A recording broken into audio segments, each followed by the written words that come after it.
Hello बच्चों, combo classes में आपका बहुत बहुत स्वागत है। आज की क्लास में हम लोग पढ़ने वाले हैं करंट इलेक्ट्रिसिटी। यानी कि इस चैप्टर में हम लोग पढ़ेंगे कि जब चार्ज मूव कर रहा होगा, चार्ज की मूविंग कंडीशन की बात करेंगे। इसके पहले के जितने भी वीडियो हम लोगों ने देखे थे, इलेक्ट्रोस्टैटिक्स के बारे में पढ़ा था।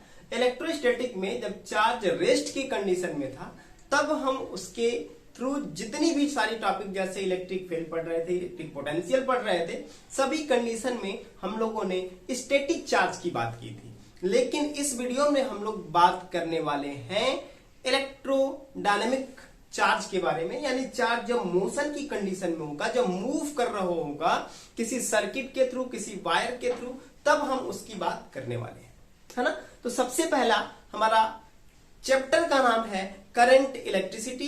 यानी ये जो है क्लास 12th फिजिक्स का 3rd यूनिट है आपके एनसीईआरटी से। और अगर साइड बुक में देखेंगे तो किसी में 4th है, किसी में 5th है, इस वजह से हम उसको क्लियर नहीं बता सकते। लेकिन आपके एनसीईआरटी सिलेबस से ये यूनिट नंबर 3rd है।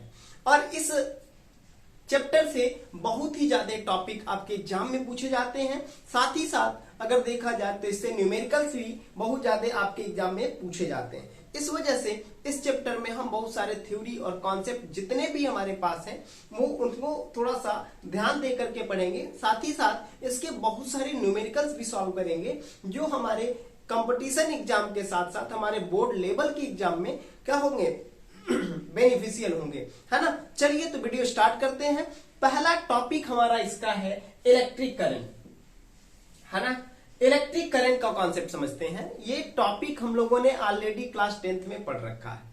इलेक्ट्रिक करंट के मतलब क्या होता है, जब भी किसी वायर में जैसे हमने क्या किया, एक वायर ये ले लिया, इस वायर को जैसे ही हम किसी बैटरी या सेल या किसी भी इलेक्ट्रिकल सोर्स से कनेक्ट करते हैं, जब भी हम किसी वायर को या कंडक्टर को किसी इलेक्ट्रिकल सोर्स में बैटरी हो सकता है, सेल हो सकता है, इनसे जैसे ही हम कनेक्ट करते हैं तो नेगेटिव टर्मिनल और ये पॉजिटिव टर्मिनल, नेगेटिव टर्मिनल से इलेक्ट्रॉन इसकी तरफ मूव करने लगता है। नेगेटिव टर्मिनल से इलेक्ट्रॉन इसकी तरफ मूव करने लगता है, जिसके कारण इसमें करंट पॉजिटिव से नेगेटिव की डायरेक्शन में फ्लो होनी स्टार्ट हो जाती है। इतनी बात क्लियर है। लेकिन अगर समझा जाए कि इस वायर या कंडक्टर में पर यूनिट टाइम 1 सेकेंड में कितना चार्ज फ्लो हो रहा है, 1 सेकेंड में जितना चार्ज फ्लो होता है उसी को हम कहते हैं इलेक्ट्रिक करंट। बात क्लियर है। तो क्या कहा हमने, the rate of flow of charge through a conductor is called as current electricity. अब बात यहां ये फंसी कि rate of flow of charge, लेकिन किस तरह के चार्ज की हम बात कर रहे हैं। हमें तो पता है कि जितने भी चार्जेज होते हैं वो सभी कहां होते हैं, आउटर मोस्ट सेल में होते हैं, वैलेंस सेल में होते हैं, है ना, वैलेंस बैंड में होते हैं। कोई भी इलेक्ट्रॉन फ्री नहीं होता कंडक्शन करने के लिए। लेकिन हम लोगों ने कंडक्टर की डिफिनेशन में पढ़ा था कि कंडक्टर इस तरह का मटेरियल होता है जिसमें कुछ ऐसे इलेक्ट्रॉन होते हैं जो फ्री होते हैं और पूरे मटेरियल में जिगजैग मोशन करते रहते हैं। तो उन्हीं फ्री इलेक्ट्रॉन्स की हम बात कर रहे हैं, उन्हीं चार्ज की बात कर रहे हैं। चार्ज में किसकी बात कर रहे हैं, फ्री इलेक्ट्रॉन्स की बात कर रहे हैं कि यही फ्री इलेक्ट्रॉन जब किसी सर्किट में, किसी कंडक्टर में जब मूव करते हैं तो पर यूनिट टाइम जितना अमाउंट ऑफ चार्ज उनका होता है उसी को हम लोग कहते हैं इलेक्ट्रिक करंट के नाम से जानते हैं। बात क्लियर है। तो हमने लिखा the rate of flow of charge, किस तरह का चार्ज, यहां हम चाहे तो फ्री इलेक्ट्रॉन भी लिख सकते हैं, है ना। The rate of flow of charge through a conductor is called as electric current. Clear है। इसको हम लोग कैपिटल आई से डिनोट करते हैं। किससे डिनोट करते हैं, कैपिटल आई से डिनोट करते हैं। ये एक स्केलर क्वांटिटी है। क्या है, स्केलर क्वांटिटी है, होना चाहिए वेक्टर, बात करेंगे हम लोग, है ना। इसके डायरेक्शन क्या होते हैं, डायरेक्शन क्या होता है, डायरेक्शन जो होता है वो पॉजिटिव से निगेटिव की तरफ होता है। किधर की तरफ, प्लस से माइनस की तरफ होता है। यहां हम लोग देख रहे हैं प्लस से किधर की तरफ करंट जा रहा है, माइनस की तरफ जा रहा है। यानी कि इसकी डायरेक्शन जो है फिक्स हो गई कि प्लस से माइनस की तरफ होगी और साथ ही साथ इसकी वैल्यू भी होगी। लेकिन हम लोग जानते हैं कि ऐसी क्वांटिटी जिनके पास मैग्नीट्यूड भी हो और डायरेक्शन भी हो, तो इस तरह की क्वांटिटी को हम वेक्टर क्वांटिटी के नाम से जानते हैं। बट यहां कुछ ना कुछ प्रॉब्लम है, कुछ ना कुछ लोचा है, कुछ ना कुछ इशू है, जिस वजह से हम इलेक्ट्रिक करंट के पास दोनों property magnitude as well as direction होने के बावजूद भी हम इनको स्केलर क्वांटिटी कह रहे हैं, वेक्टर क्वांटिटी नहीं कह रहे हैं। पहले इसका कॉन्सेप्ट समझ लेते हैं, है ना। तो क्या कहा हमने, it is denoted by capital I, it is a scalar quantity, its direction is from positive to negative and its SI unit is ampere, या फिर हम इससे यूनिट लिखना चाहें तो कूलम्ब पर सेकेंड भी लिख सकते हैं। इसमें एक संकोच करने वाली बात नहीं है, हम इसका यूनिट अगर लिखना चाहें तो कूलम्ब पर सेकेंड भी लिख सकते हैं, और हम चाहें तो एम्पियर लिख सकते हैं, जिसको कैपिटल ए से केवल डिनोट करते हैं। और एम्पियर का हम लोगों ने डायमेंशन पढ़ा है कि एम्पियर को डायमेंशन भी जब लिखते हैं तो कैपिटल ए ही लिखते हैं।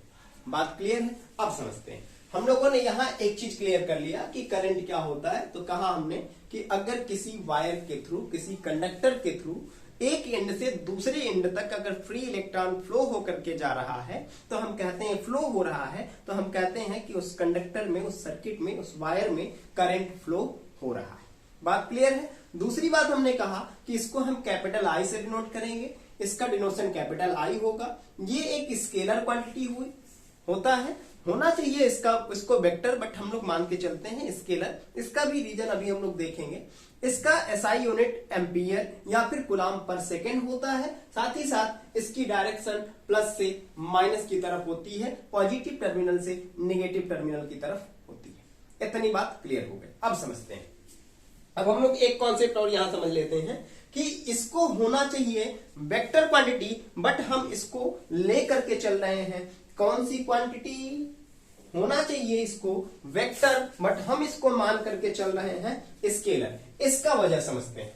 इसकी वजह हम लोग समझते हैं कि आखिर इसको वेक्टर होना चाहिए, बट हम इसको क्या कह रहे हैं, इसको हम कह रहे हैं क्या, इसको हम कह रहे हैं स्केलर। रीजन क्या है कि हम लोगों ने लॉ ऑफ वेक्टर एडिशन पढ़ा है, लॉ ऑफ वेक्टर एडिशन पढ़ा है, वेक्टर एडिशन पढ़ा है। लॉ ऑफ वेक्टर एडिशन में दो रूल हम लोगों ने पढ़ा है, एक ट्राइंगल मेथड पढ़ा है और एक पैरेललोग्राम मेथड पढ़ा है ना। तो ये जो इलेक्ट्रिक करंट है, अगर हम माने कि इधर से 3 एम्पियर आ रहा है और इधर से 4 एम्पियर आ रहा है, तो इन दोनों को मिलकर के कितना होना चाहिए, 7 एम्पियर होना चाहिए ना। बट या फिर तो इसका अगर हम बात करें तो अगर इन दोनों, अगर करंट वेक्टर क्वांटिटी 3 एम्पियर और ये 4 एम्पियर, अगर ये वेक्टर क्वांटिटी होती, अगर ये वेक्टर क्वांटिटी होती तो इनका रिजल्टेंट हम कैसे निकालते, इस तरह से। अब देखते हैं कि किसका किसका डायरेक्शन सेम है। तो इसका और इसका सेम है। इसको आई, अगर आई रिजल्टेंट कहें तो आई वेक्टर इक्वल टू कितना हो जाएगा, 4 एम्पियर और -3 एम्पियर। बट कभी ऐसा होता नहीं है। होता क्या है कि जब 3 एम्पियर और 4 एम्पियर को हम मिलाते हैं तो इधर इनका रिजल्टेंट मिलता है 7 एम्पियर। इसका मतलब ये हुआ कि करंट, इलेक्ट्रिसिटी या इलेक्ट्रिक करंट जो है वेक्टर एडिशन लॉ को फॉलो नहीं करती। इस वजह से हम इसको क्या कहते हैं, इसको हम क्या कहते हैं बेटा, इसको हम स्केलर क्वांटिटी कहते हैं, न कि क्या, हम इसको क्या कहते हैं, स्केलर क्वांटिटी कहते हैं, न कि वेक्टर क्वांटिटी कहते हैं। आई होप कि आपको इसका रीजन समझ में आ गया होगा कि इलेक्ट्रिक करंट को हम वेक्टर क्वांटिटी क्यों नहीं कहते। रीजन क्या है कि ये लॉ ऑफ वेक्टर एडिशन को फॉलो नहीं करता, इस वजह से हम इसको क्या कहते हैं, ठीक है, क्या कहते हैं, स्केलर क्वांटिटी कहते हैं, न कि वेक्टर क्वांटिटी। फिर हम समझते हैं करंट डेंसिटी क्या होता है। करंट डेंसिटी की बात अगर करें तो करंट डेंसिटी में क्या होता है, एक वायर बना लेते हैं, इसका स्क्रीनशॉट आप पहले ही ले लीजिएगा, है ना, आपको नोट्स बनाने में आसानी होगी। इसमें हम कटपीट इधर उधर करते रहेंगे, ठीक है। अब देखिए, इलेक्ट्रिक करंट की बात कर रहे हैं, करंट डेंसिटी की बात कर रहे हैं। करंट डेंसिटी का मतलब क्या होता है, इसको समझते हैं। इसका भी कॉन्सेप्ट एकदम क्लियर है, ठीक है। एक वायर हमने लिया, एक वायर लिया, इसकी लेंथ जो है कितना है, L है। कितनी लेंथ है, इसकी लेंथ L है, और इसका एरिया ऑफ क्रॉस सेक्शन कितना है, A है। मतलब इस तरह से मोटा होगा ना, यहाँ पे इस तरह से मोटा होगा, तो इसका मतलब इसकी एरिया हम कितनी कह रहे हैं, एरिया ऑफ क्रॉस सेक्शन क्या करें, A कह रहे हैं। तो इसको जब हम किसी वायर से, किसी सेल से या बैटरी से कनेक्ट करते हैं, तो करंट इधर से इधर की तरफ जाता है और इलेक्ट्रॉन इधर से इधर की तरफ मूव करता है। इतनी बात हम लोगों को क्लियर है। करंट जब यहाँ पे चलता है तो इसके पर यूनिट, इसके क्रॉस सेक्शन से जो होता है चार्ज मूव करता है ना। चार्ज इसके क्रॉस सेक्शन यानी कि इस वाले एंड से क्या होता है, इस वाले एंड से एंटर करता है, तो पर यूनिट एरिया जितना अमाउंट, पर यूनिट एरिया पर टाइम, पर यूनिट टाइम पर यूनिट एरिया, यानी क्या कह रहे हैं, Q बाई टी, और पर यूनिट एरिया जितना अमाउंट ऑफ चार्ज मूव करता है, जितना अमाउंट ऑफ चार्ज ट्रांसफर हो जाता है या पास कर जाता है, उसी को हम कहते हैं करंट डेंसिटी। बात किया हमने। और इसको देखो, इसको क्या लिख सकते हैं, I लिख सकते हैं और अपान A लिख सकते हैं। तो क्या कह सकते हैं, the rate of flow of electric current, या फिर the flow of electric current per unit cross sectional area of the wire is called as current density. वही हमने लिखा, the current flowing through per unit area of cross section, the current flowing through per unit area of cross section of the wire is called as current density. ठीक है, इसको हम capital J से denote करते हैं। वही हमने लिखा, the current density is denoted by capital J, और इसका फार्मूला होता है J equal to I by A।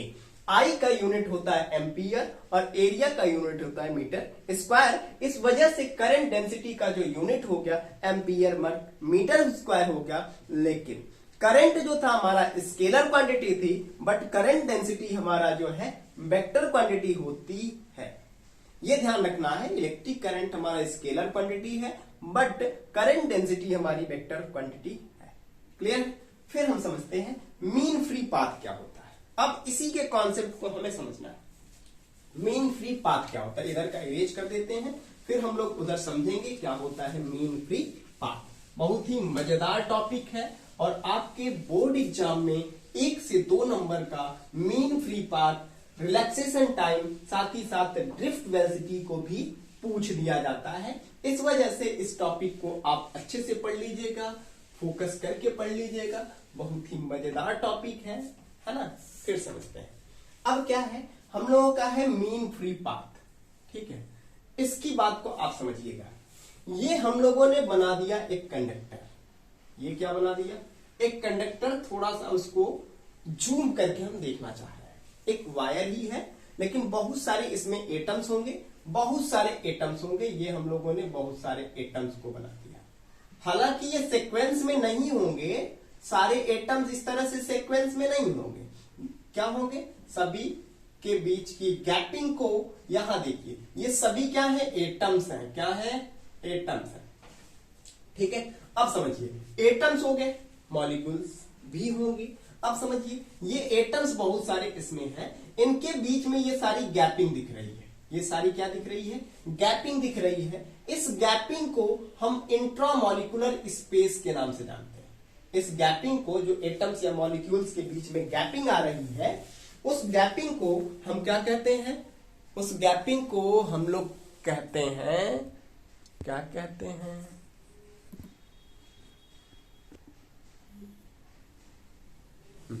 उस गैपिंग को हम लोग जानते हैं कि इंट्रामॉलिक्यूलर स्पेस, यानी 2 या 2 से अधिक 2 एटम्स के बीच में ये जो स्पेस है, इसको क्या बोलते हैं, इंट्रामॉलिक्यूलर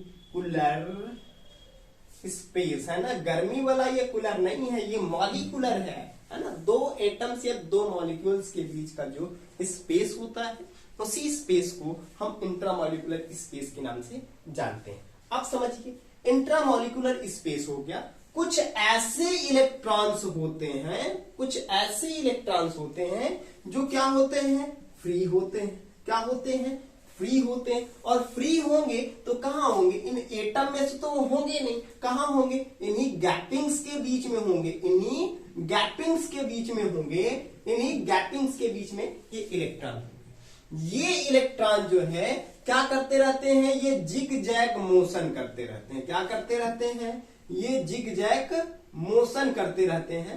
इन तरह की मोशन को, ये जो मोशन कर रहे हैं फ्री इलेक्ट्रॉन्स इस मटेरियल के अंदर, इस मोशन को हम लोग कहते हैं थर्मल मोशन ऑफ इलेक्ट्रॉन या zig zag motion of electron, या फिर केमिस्ट्री के लैंग्वेज में हम इसको कहते हैं ब्राउनियन मोशन।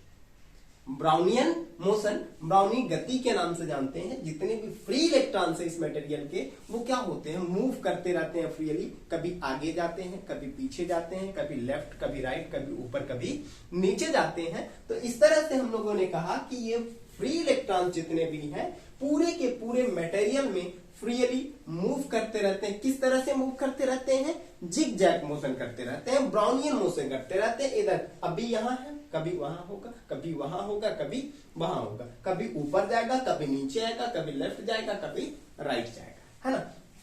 फिर समझते हैं, जब ये इलेक्ट्रॉन इनके गैपिंग्स के बीच मोशन करते हैं तो क्या करते हैं, ये कभी क्या होता है, जा करके किसी तरह से इस एटम के साथ क्या कर जाते हैं, कोलाइड कर जाते हैं। क्या करते हैं, कोलाइड कर जाते हैं। जब कोलाइड करेंगे तो यहां से रिटर्न आएंगे, इससे कोलाइड करेंगे और रिटर्न होकर के फिर ऐसे जाएंगे, और इनके बीच क्या होता है, बहुत बार टक्कर होता रहता है। तो क्या हो गया, ये दो एटम्स हो गए और दो एटम्स के बीच इलेक्ट्रॉन यहां से चला, टकराया, फिर रिटर्न यहां आया और फिर यहां से फिर रिटर्न यहां आया। तो दो सक्सेसिव कोलिजन, कितना कोलिजन हुआ, कितने टक्कर हुआ, कितना टक्कर हो गया, दो टक्कर हो गया। इन दो टक्कर के बीच में एवरेज डिस्टेंस जितना कवर किया है ये फ्री इलेक्ट्रॉन, उसी डिस्टेंस को हम क्या कहते हैं, मीन फ्री पाथ कहते हैं। अब समझिए क्या कहा हमने, the average distance moved by a free electron between two successive collision. जैसे क्या करते हैं, किसी एक चिल्लर पार्टी का ऐसे बाल पकड़ते हैं और बाल पकड़ के पहले इधर वाली दीवार में, फिर इधर वाली दीवार में और फिर लाके यहां छोड़ देते हैं।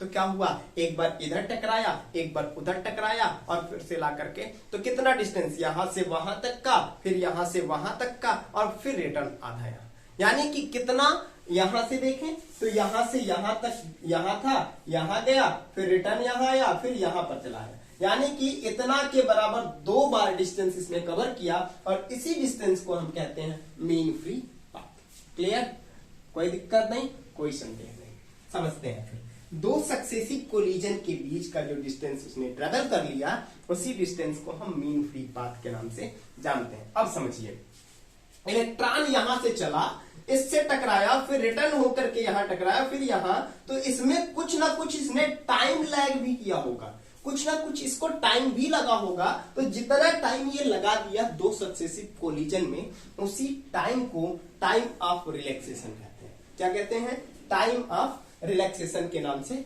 जानते हैं। बात क्लियर, दो सक्सेसिव कोलिजन के बीच जितना उसको टाइम लगता है, उसी टाइम को टाइम ऑफ रिलैक्सेशन कहते हैं। क्या कहा हमने, the average time interval between two successive collision.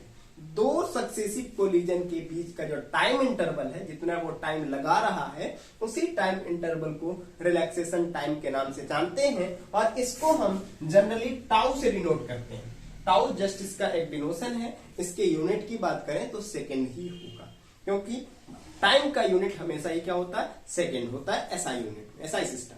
ठीक है, अब समझते हैं ड्रिफ्ट वेलोसिटी क्या होता है। ड्रिफ्ट वेलोसिटी को समझने से पहले हम समझेंगे कि थर्मल वेलोसिटी क्या होता है, थर्मल एनर्जी क्या होता है, साथ ही साथ थर्मल वेलोसिटी क्या होता है। समझिएगा, ये इलेक्ट्रॉन जो है इनके बीच क्या कर रहा है, मूव कर रहा है। क्या कर रहा है, मूव, मसल मोशन में है। क्या है, ऐसे ऐसे चल रहा है, ऐसे ऐसे क्या कर रहा है, चल रहा, आगे पीछे, कभी आगे कभी पीछे, कभी ऊपर कभी नीचे, ये चल रहा है। तो इसका मतलब ये हुआ कि इसके पास कंफर्म है कि वेलोसिटी भी होगी। बिना वेलोसिटी का, बिना स्पीड का वो मोशन तो करेगा नहीं। अब जब मोशन कर रहा है तो आखिर उसको एनर्जी कहां से मिल रही है। बिना एनर्जी का कोई फ्री इलेक्ट्रॉन या कोई भी बंदा मोशन नहीं कर सकता। तो उसको एनर्जी कहां से प्रोवाइड हो रही है, तो समझिएगा, है ना, इसका कॉन्सेप्ट समझिए कि आखिर उसको एनर्जी मिल कहां से रही है। ये इलेक्ट्रॉन गया, यहां टकराया, टकराया तो फिर यहां टकराया, फिर रिटर्न गया, फिर टकराया, बार बार बार बार बार बार बार बार टकरा रहा है ना, बार बार क्या कर रहा है, टकरा रहा है एटम्स के बीच, बार बार क्या कर रहा है, टकरा रहा है। तो टकराएगा तो कोलिजन के थ्रू क्या करेगा, कुछ हीट एनर्जी जनरेट होगी। क्या होगी, हीट, जिसको हम थर्मल एनर्जी के नाम से जानते हैं। क्या कहते हैं, थर्मल एनर्जी के नाम से जानते हैं। और इसी थर्मल एनर्जी को लेकर के ये जो फ्री इलेक्ट्रॉन है पूरे के पूरे मटेरियल में हमेशा क्या करता रहता है, जिग जैग मोशन करता रहता है। बात क्लियर है, फिर समझते हैं। जिग जैग मोशन तो इसने कर लिया, और जिग जैग मोशन में ये ब्राउनियन मोशन करता है, कभी लेफ्ट जाता है, कभी राइट जाता है, कभी अपर, कभी लोअर, कभी इधर कभी उधर, आगे पीछे ये मोशन करता रहता है। तो इस तरह के मोशन को ब्राउनियन मोशन। तो अब समझिए ब्राउनियन मोशन जो हो गया इधर उधर की डायरेक्शन में हो गया, है ना। तो इस तरह के मोशन को ब्राउनियन मोशन, और इस कंडीशन में इसके पास जो वेलोसिटी होगी उसको हम बोलेंगे थर्मल वेलोसिटी। क्या बोलेंगे, थर्मल वेलोसिटी बोलेंगे, ठीक है। और इस कंडीशन में जो उसके पास एनर्जी होगी उसको बोलेंगे हम थर्मल एनर्जी, ठीक है। क्या बोल दिया हम लोगों ने, थर्मल एनर्जी और थर्मल वेलोसिटी। साथ ही साथ हम लोगों ने कह दिया कि हीट एनर्जी जो जनरेट होगी कोलिजन के थ्रू, उसी एनर्जी को लेकर के वो फ्री इलेक्ट्रॉन्स जो है वो पूरे गैपिंग्स के बीच में, पूरे मटेरियल्स में इधर उधर, पूरे इधर से उधर हमेशा मोशन करता रहेगा। फिर समझते हैं कि जब हम क्या करें, इसी कंडक्टर को थोड़ा सा और दूसरा फिगर बना के समझते हैं। जब हम इस कंडक्टर को किसी इलेक्ट्रिकल सोर्स से जोड़ देते हैं, इलेक्ट्रिकल सोर्स कहने का मतलब ये है किसी बैटरी से या किसी सेल से कनेक्ट कर देते हैं, है ना। ये हो गया हम लोगों का कंडक्टर, इसमें बहुत सारे फ्री इलेक्ट्रॉन्स, एटम्स को हम नहीं बनाए, ये बहुत सारे फ्री इलेक्ट्रॉन्स हैं, ये बहुत सारे फ्री इलेक्ट्रॉन्स हैं। ये तो अरेंज होंगे नहीं, फ्री है मतलब आवारा इलेक्ट्रॉन है, और आवारे लोग कभी एक जगह नहीं रहते, है ना। ये इधर का उधर मोशन करते रहते। ये बहुत सारे क्या हैं, ये बहुत सारे फ्री इलेक्ट्रॉन्स। कौन वाले हैं, फ्री वाले हैं, आवारा वाले हैं ना, आवारा इलेक्ट्रॉन है। ये बॉन्ड फॉर्मेशन में पार्टिसिपेट नहीं करते, ये आउटर मोस्ट सेल में नहीं होते, ये एटम के कॉम्बिनेशन में पार्टिसिपेट नहीं करते। इस वजह से हम इनको फ्री इलेक्ट्रॉन यानी कि आवारा इलेक्ट्रॉन कहते हैं। आवारा मतलब मुक्त इलेक्ट्रॉन कहते हैं, ठीक है। हिंदी में इसको मुक्त कहते हैं, आवारा नहीं कहते, लेकिन खुद की लैंग्वेज में समझते हैं कि जब इधर उधर कर रहा है तो अब ये नहीं ड्रंक मत बोल दीजिएगा, शराबी मत बोल दीजिएगा, कभी आगे कभी पीछे, कभी ऊपर कभी नीचे जा रहा। तो ऐसा नहीं कि वो शराबी है ना। वो क्या कर रहा, एनर्जी उसको इस तरह से मिल रही है, जैसे ही थोड़ा सा आगे बढ़ना चाह रहा, अगला वाला एटम उसको मार दे रहा पीछे, फिर जैसे पीछे जाना चाह रहा, पिछला वाला धक्का दे दे रहा, फिर आगे वाला इधर उधर उधरला सब धक्का दे दे रहा है। इस वजह से वो इनके बीच में फंसा रह जा रहा है बेचारा। लेकिन शराबी नहीं है ना, है बड़ा काम का, शराबी है नहीं, है बड़ा काम का। क्योंकि अगर वो नहीं होता तो इलेक्ट्रिसिटी फ्लो नहीं होती, करंट किसी भी सर्किट में फ्लो नहीं होता, ठीक है। अब समझते हैं, जब हम इस कंडक्टर को, मटेरियल को, वायर को क्या करते हैं, किसी इलेक्ट्रिकल सोर्स से कनेक्ट करते हैं। क्या करते हैं, किसी भी इलेक्ट्रिकल सोर्स से जैसे ही हम इनको कनेक्ट करते हैं तो क्या होता है, इलेक्ट्रॉन इधर से निकलेगा और इधर की तरफ जाएगा, ठीक है। और ये पॉजिटिव इधर है तो क्या करेगा, इलेक्ट्रॉन ये भी ऑलरेडी क्या होता है, नेगेटिव होता है। क्या होता है, नेगेटिव। और इधर से भी ये माइनस आ गया तो क्या करेगा, इन सबको रिपेल करेगा। क्या करेगा, इन सबको रिपेल करेगा। जो अभी ब्राउनियन मोशन कर रहे थे सर्टेन डिफरेंट डायरेक्शन में, उन सबकी डायरेक्शन क्या हो गई, ये वाला जो इलेक्ट्रॉन इधर से आया, जो कोतवाल आ गया, वो क्या कर दिया, सबकी डायरेक्शन को एक फिक्स डायरेक्शन में कर दिया, है ना। तो इस कंडीशन में जो इनकी वेलोसिटी होगी, जितनी वेलोसिटी ये एक्वायर किए होंगे, उसी वेलोसिटी को हम ड्रिफ्ट वेलोसिटी के नाम से जानते हैं। मतलब अगर इसको समझें, अगर क्लास में कोई टीचर ना हो तो सारे बच्चे क्या करते हैं, मैक्सिमम बच्चे इधर उधर उछल कूद करने लगते हैं, लेकिन जैसे ही कोई क्लास टीचर क्लास में इंटर करते हैं सभी की डायरेक्शन अपने सीट की तरफ हो जाती है। जो अभी कोई बच्चा इधर जा रहा था, कोई इधर, कभी ऊपर कभी नीचे उछल कूद कर रहे थे, उन सबकी डायरेक्शन क्या हो जाती है, फिक्स डायरेक्शन में हो जाती है टीचर आ जाने की वजह से। उसी तरह से जब हम इसको किसी सेल या बैटरी से कनेक्ट कर देते हैं तो जितने भी फ्री इलेक्ट्रॉन है वो किसी एक सर्टेन डायरेक्शन में मोशन करने लगते हैं। तो इस सर्टेन डायरेक्शन में मोशन कर रहे हैं तो इनके द्वारा जो गेन वेलोसिटी होगी, इनके द्वारा जो वेलोसिटी एक्वायर किया गया होगा उसी वेलोसिटी को हम क्या कहते हैं, ड्रिफ्ट वेलोसिटी के नाम से जानते हैं। तो वही हमने लिखा the average velocity acquired by the free electrons. किनके द्वारा एवरेज वेलोसिटी गेन किया जाएगा, एक्वायर किया जाएगा, फ्री इलेक्ट्रॉन्स के द्वारा। Free electrons along the length of the wire under applied potential difference। Potential difference यहां हमने अप्लाई किया है ना, जैसे ही हम बैटरी या सेल से कनेक्ट कर दिए इसमें पोटेंशियल डिफरेंस क्रिएट हो गया।